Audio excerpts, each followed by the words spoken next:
that amplifies these voices, stories, and reports that make the difference. This is Agidigbo News, 88.7 FM.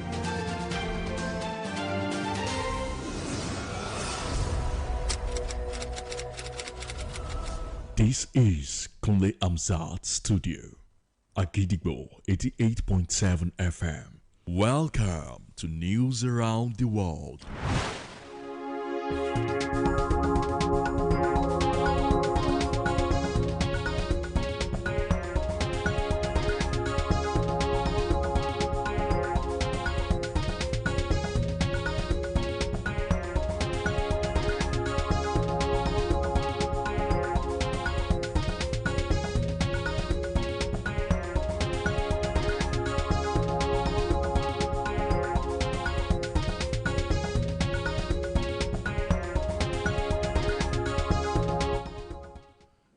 A very good evening and you're welcome to the news around the world on the most listened to radio station, Agidigbo 88.7 FM Ibadan. I am Bowale Akimbode. First, the headlines. Federal government opens applications for Jubilee Fellowship to create 20,000 jobs. Oyo government urges federal government to put its lands in the state to use as soon as possible. Iranian man sent back to France by Britain returns on small boats, gets deported second time. United States sanctions Russian oil major over Ukraine, prompting jitters in India and China. Victor Osimhen breaks 2 Galatasaray records and win over Bodo Glimt. Now the details. President Bola Ahmed Tinubu has urged the newly appointed chairman of the Independent National Electoral Commission (INEC), Professor Joash Amopitan, to defend the integrity of Nigeria's election, describing credible polls as the bedrock of any democracy. Speaking at the State House in Abuja today, shortly after administering the oath of office to the new INEC boss, President Tinubu said Amopitan's appointment, confirmed by the Senate a week ago, was a mark of confidence in his competence and character by both the executive and legislative arms of government. The president emphasized that Nigeria's democracy, which has lasted since 1999, had evolved through reforms, innovation, and lessons learned from past challenges, and also noted that while no electoral system is flawless, credibility and transparency at every stage, be it registration, campaigning, voting, and result collation, remain critical to sustaining public trust. President Tinubu further urged Amopitan to prioritize transparency, inclusivity and non-violence in future polls. In line with President Bola Ahmed Tinubu's renewed hope agenda to create jobs and empower young Nigerians, the federal government has declared open applications for the Nigeria Jubilee Fellow Program (NJFP 2.0) in a bid to create 20,000 jobs annually. The Special Assistant to President Bola Tinubu on social media, Mr. Dada Olusegun, disclosed this today via a post on his official X account, formerly Twitter, where he said Vice President Kashim Shettima had inaugurated the Project Steering Committee at the Presidential Villa in Abuja on Wednesday ahead of the official launch. Senator Shettima, while addressing the audience at the official launch of the program today, reaffirmed the administration's commitment to youth empowerment, job creation and inclusive economic growth, as the government has concluded plans to invest $220 million in creating employment opportunities for young Nigerians. According to the Vice President, the federal government has plans to deploy 24,000 fellows over the next 10 months across key sectors such as agriculture, digital tech, renewable energy, manufacturing and the creative industries, in order to address the unemployment challenge by connecting talented Nigerian graduates with job placement opportunities in host organizations across the country, offering experience, building skills, and preparing the workforce of the future. And now in Oyo State, the Oyo State government has stated that constitutionally all lands in the state belong to the state government, urging the federal government to ensure that all lands under its ownership within the state are put to use as soon as possible or risk being reclaimed by the state. The Oyo State Commissioner for Lands and Housing, Honorable William Akinfunmilayo, made this known during a press conference while reacting to a paid announcement by the federal government, warning individuals and entities to steer clear of certain lands. Agidigbo FM's news correspondent Oluwapemi Bamidele was at the conference. Here are the details. The Oyo State government has called the public and investors to shun distractions in funding their investment in the state.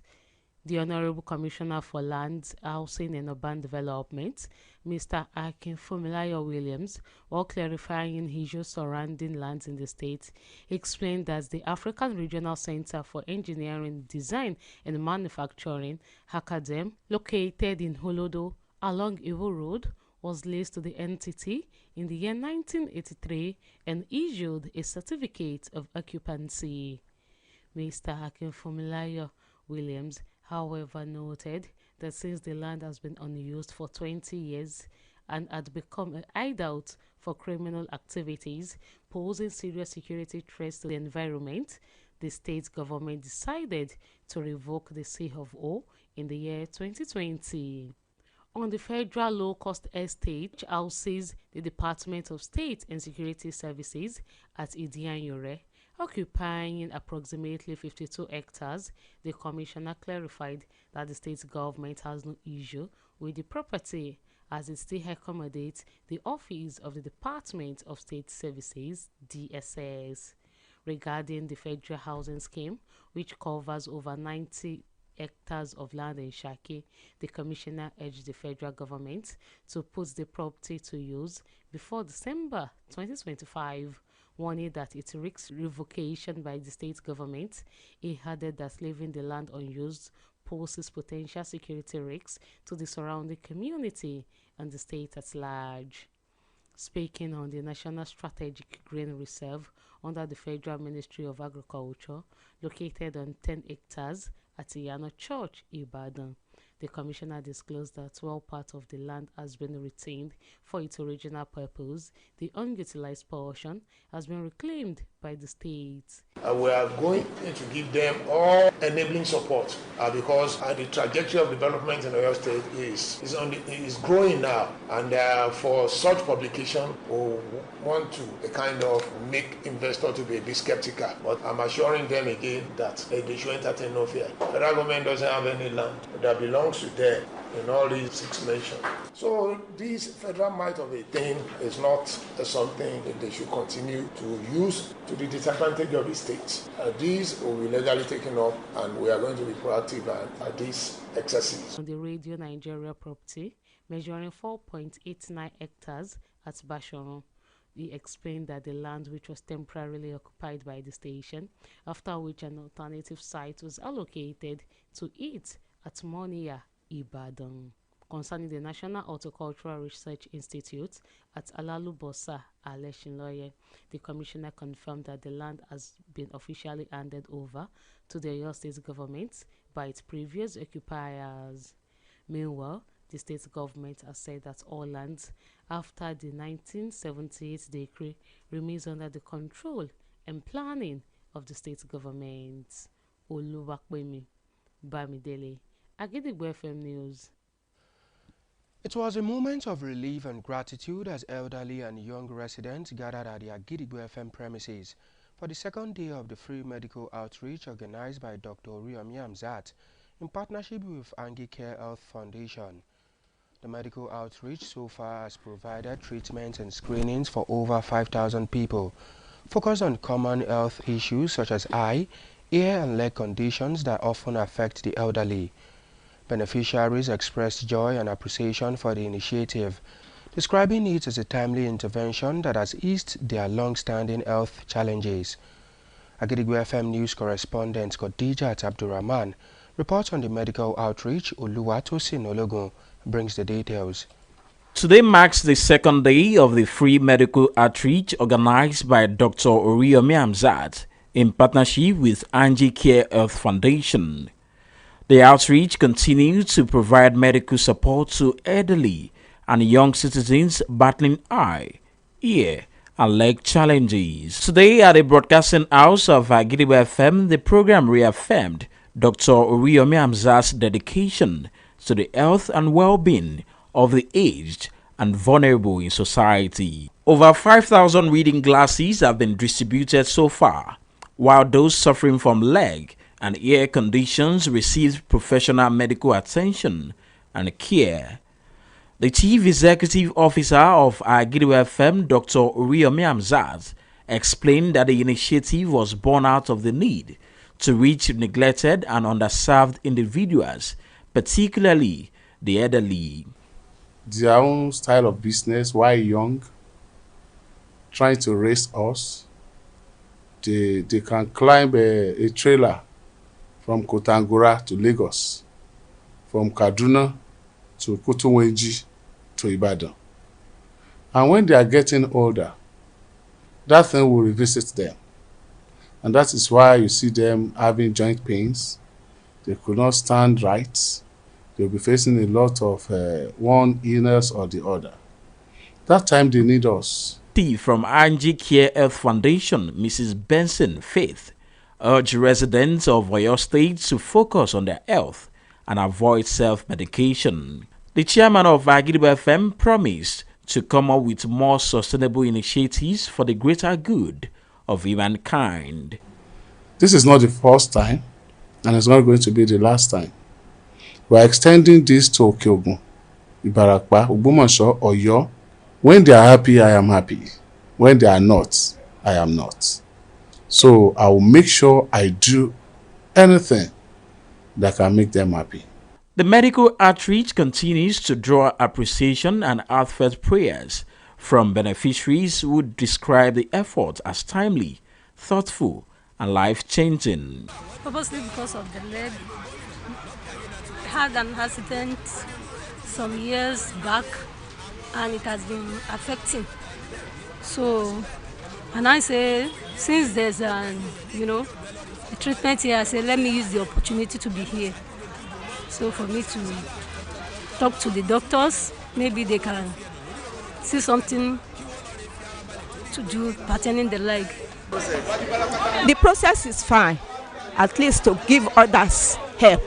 God will continue to help them and give them the strength to continue something like this to help other people. As the one-of-a-kind program progresses, the organizers urge the public to prioritize health and show concern for the welfare of senior citizens within their communities. Oluwatosin Ologun, Agidigbo FM News. It is time to link up with our United Kingdom studio for the foreign news. News from Pelu Wuraola studio, Agidigbo FM, United Kingdom. I am Olushola Damilola. The candidate selected by United Kingdom government to chair the grooming gang inquiry has pulled out of the process. In his letter to the Home Secretary, Mr. Gamble said his decision was reinforced by the highly charged and toxic environment that surrounded and influenced the appointment process. Jim Gamble, ex-police chief and child protection specialist, also said he viewed the job as an opportunity of a lifetime, but changed his mind due to a growing level of misinformation and lack of confidence in him among some survivors. He stated further that he had more than 20 years' experience and understood all the issues involved. A migrant has returned to the United Kingdom on a small boat after being removed to France under the one-in, one-out scheme less than a month ago. The man claimed to have been a victim of modern slavery at the hands of smuggling gangs in Paris. This Iranian national was initially detained on 6th of August and was removed on 19th of September, while he returned 4 days ago. The male migrant told the press that he returned to the UK because he feared for his life in France. However, Home Office has declined to directly confirm the report, but admitted a migrant had been detained and their removal was being sought as soon as possible. Although the spokesperson stated that the system will not accept any abuse of UK borders and government will do everything in power to remove those without the legal rights. And that ends the news from Pelu Wuraola studio at Agidigbo FM, United Kingdom. I am Olushola Damilola. We shall also be moving to our Maryland studio, United States, for more foreign news.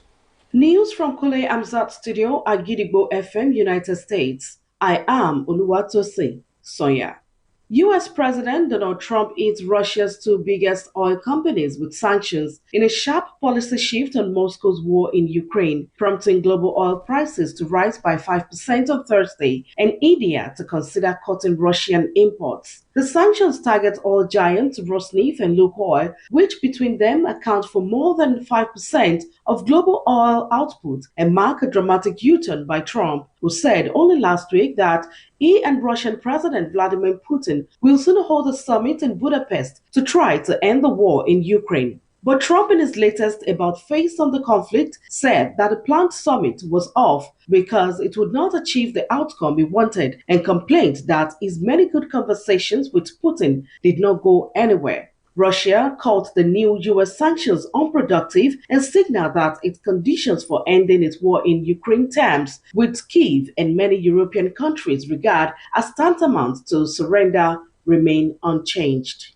Internet access in Cameroon is significantly disrupted as protests continue over alleged irregularities in this month's presidential election, according to the Internet Monitor NetBlocks. Cameroon's Constitutional Council threw out all petitions contesting the October 12 presidential election, clearing the way for full results to be announced. Paul Biya, the world's oldest ruler at 92, is widely expected to maintain his 43-year grip on power, despite an energized opposition pushing for change. Protests fled in several cities after partial election results reported by local media showed Biya was on course to be declared the winner. Clashes broke out between security forces and opposition supporters in the northern cities of Marua and Garoua.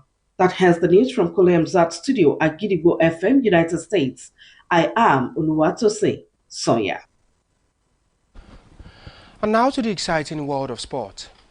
The Super Eagles striker Victor Osimhen has once again become the hero for Galatasaray as he fired a brace to inspire the Turkish giants with a 3-1 victory over Bodo Glimt in the UEFA Champions League phase on Wednesday evening.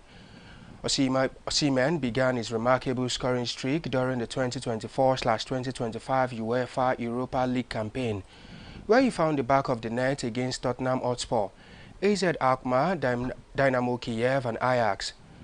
Osimhen's consistency has extended into the Champions League, where he has now scored against both Liverpool and Bodo Glimt, reaffirming his reputation as one of Europe's most clinical forwards. To wrap up the news this evening, here is a recap of the headlines. Federal government opens application for Jubilee Fellowship to create 20,000 jobs. Oyo government urges federal government to put its lands in the states to use as soon as possible. Iranian man sent back to France by Britain returns on small boat, gets deported second time. United States sanctions Russian oil major over Ukraine, prompting jitters in India and China. Victor Osimhen breaks 2 Galatasaray records in win over Bodo Glimt. And before we go this evening, here is a quick tape. Successful people are not gifted, they just work hard, then succeed on purpose. Finally, we have come to the end of the news around the world on the most listened to radio station, Agidigbo 88.7 FM, Ibadan. I am Bowale Akimbode. Thank you for listening. Good evening. News is information, and information is power. At Agidigbo 88.7 FM, we bring the news from top to bottom. The Oyo State government has said the over 1.5 million out-of-school children. We give you reports from Oyo State. The Oyo State House of Assembly has called for thorough investigation. The Southwest in Nigeria and the rest of the world. Has clarified that the body did not receive any cash support from international development. Trust us to keep you informed every hour, every day. Agidigbo 88.7